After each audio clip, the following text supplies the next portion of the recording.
לא, גם כדור 23 הוא אומר. לא יודעת, אני מכירה 56. I was scared to come here because I am in the state of Israel. It's an enemy country to us. זה נגד מטוסים, הוא אומר.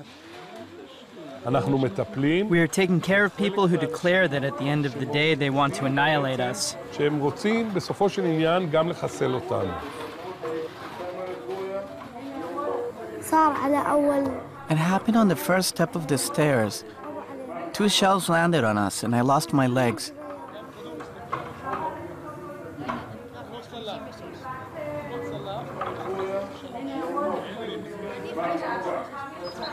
After the 1973 war, Israel and Syria agreed to a ceasefire enforced by the United Nations. For years, the Golan Heights were peaceful until the Syrian civil war got closer and reached the border.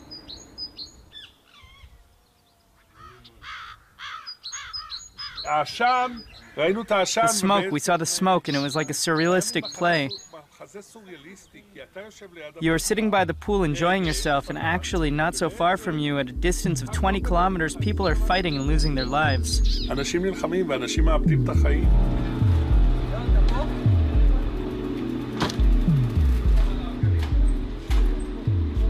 16th of February 2013.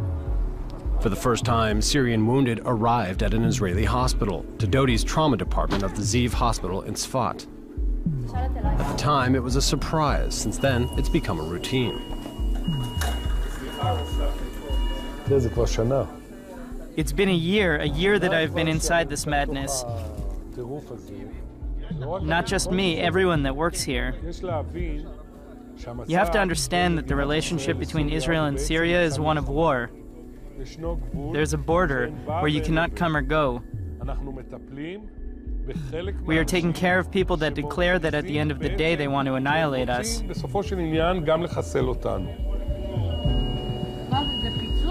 No, it's a shooting. They shot him in the legs.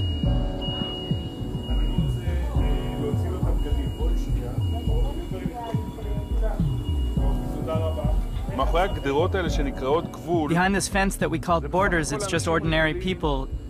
Each one with his own problems, with his own pains, with his own love, simple people.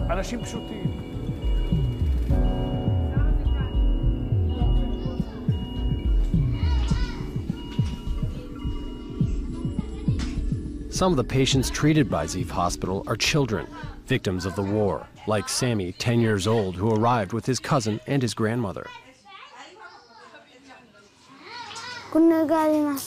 We were sitting on the roof and the shelling started on Jazim.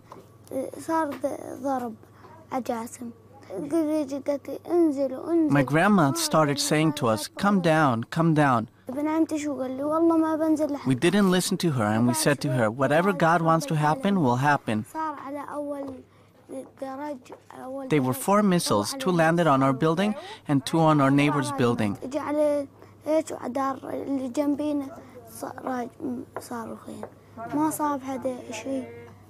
Nobody got hit next door. Me, my legs were gone. My cousin lost 1 leg.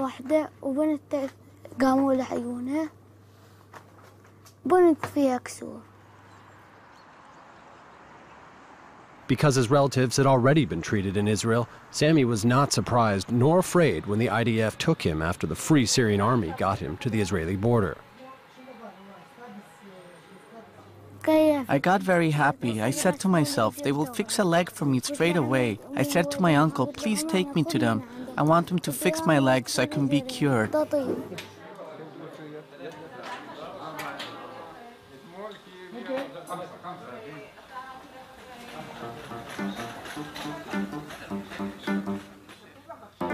To take care of those kids, the hospital's team relies on a very special character. He plays an important role in the process, as important as a doctor. I was born a clown. Not a medical clown, but I was born a clown. Johnny speaks the language of the children. Often, he's the first one who will be able to communicate with them. One day, 2 Syrian girls arrived, badly wounded. They were in shock and didn't want to talk with anyone.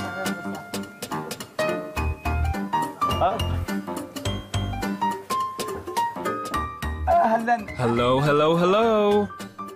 I walked into the room. It was the first time I saw young girls, small children without legs.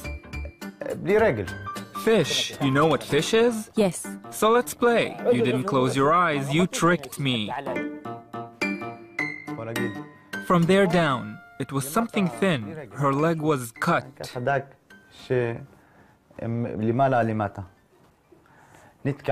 والفرفورة عالي مراية وألف بيب وباي قلم رصاص ومحاية وأنا بكتب على اللوح وأنتوا بتقروا وراي حرف القاف.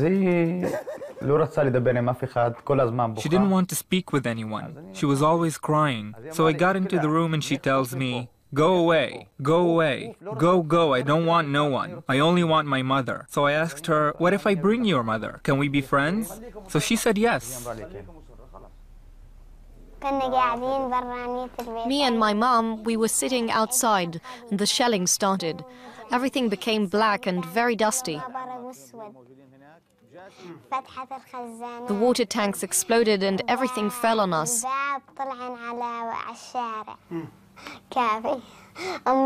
My mother crawled outside and started screaming.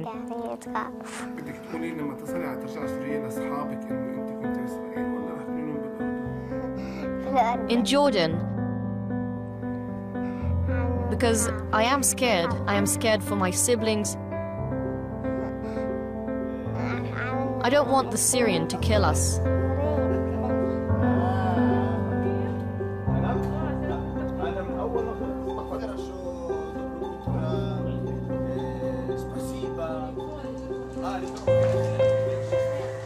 Ziv's hospital not only welcomed children and wounded civilians, a special section takes care of another kind of wounded, the fighters, regardless of the side that they're fighting for. The Israeli military police has secured this area well, and we could only meet Mohammed, a 24-year-old Free Syrian Army fighter, when he was treated. His arrival in Israel was not easy on him.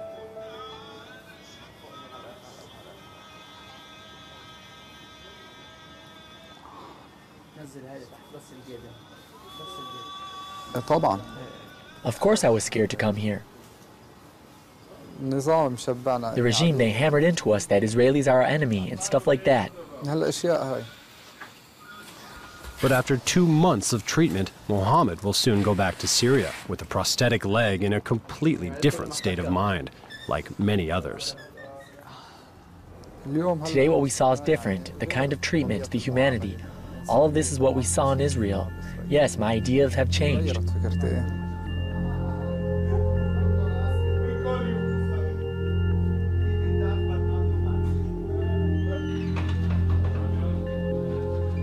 For most of the medical staff, the Syrians are patients, regular patients that need their help. Political ideology has no room in the hospital.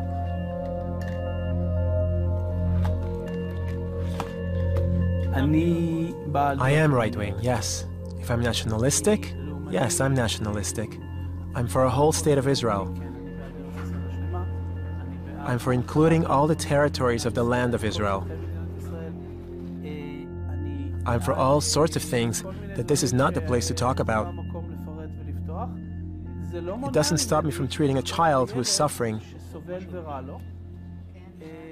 And at that moment, like I said before, I don't see him as my enemy, which is a bonus for me because I'm not treating the enemy, I'm treating a child. Avidan is a nurse at the children's department. He lives on the Golan Heights, just a few kilometers from the villages in Syria where the children come from. I had no idea that wounded people from over there would end up here with me. This war is on the other side of a border that has been closed for years. Almost nothing goes through but apples. Until the Syrian civil war ends, this situation will remain. The medical staff is saving Syrians' lives. Moreover, they are a new image of Israel.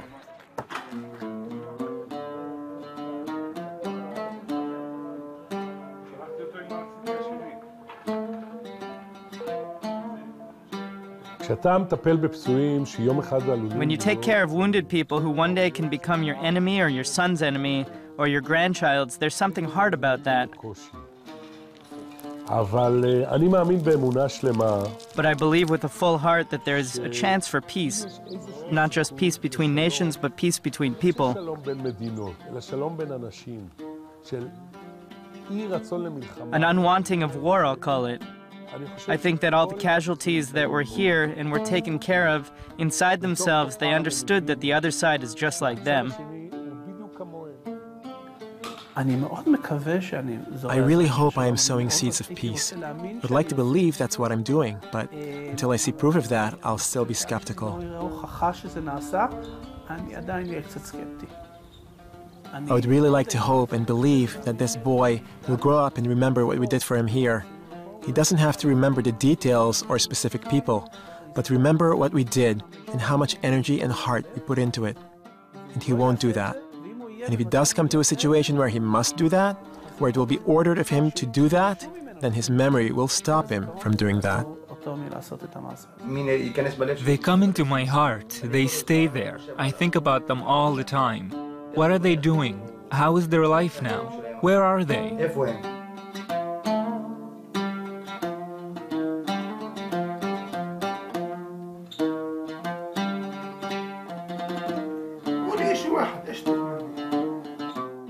When Bashar will fall, I will start to learn in school.